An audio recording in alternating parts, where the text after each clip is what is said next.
This is George Anderson, a seemingly ordinary man whose life changed forever when he spotted his favorite childhood figures do something horrific. When I was a kid, I lived in New York, and I remember that Elmo told me to visit Sesame Street, so, I was a kid, and, yeah, I just went and wanted to visit Elmo, but instead I actually saw a side of Elmo that I could never forget. What did you see, Mr. Anderson? I saw Elmo right there. He had a knife in his hands. He was stabbing this thug or something, and then after he stopped stabbing him, he turned his head in a robotic style, looked straight into my eyes, and I just ran as far as I could. It was a very frightening experience. My life changed.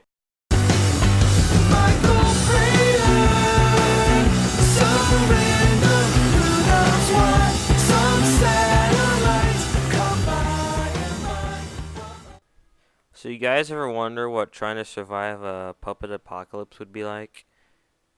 No? Okay, well, they made a game about it anyway. This is Puppet Wars for all your Apple Touchy devices, and I have to give this game credit. It's pretty fun. Stories is as follows. The Friendly Puppet Show is the #1 rated children's television show. However, the puppets, despite all their current popularity, they wanted more. In fact, they wanted to take over the world, and the only person that happens to be there, and the only one that could stop them, is the janitor. Okay. Plot hole alert. The game takes place in a television set, and the only person there is a janitor?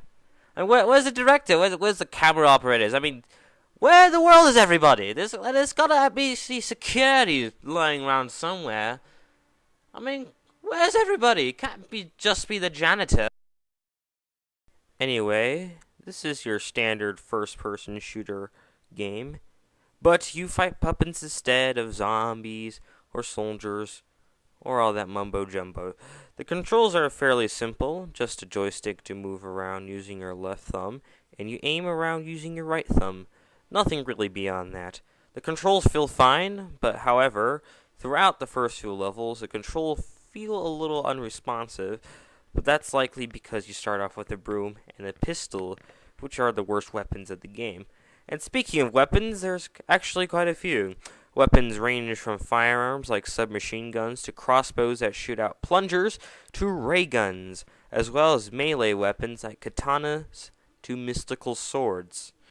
The main gameplay is to kill a certain amount of puppets to pass the level. The nice thing about this game is that there is a good balance between using melee attacks and shooting firearms.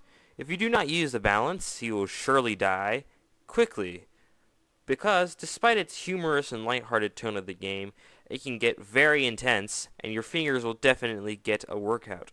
Throughout your never-ending war with the puppets, you will meet such friendly puppets like the basic foot soldiers, to Jumping Joy, the little puppet that loves to jump, to ninja and zombie puppets, which seems a little weird for a children's show, and to Cuckoo Bob, the suicide bomber puppet that might make you a little cuckoo yourself.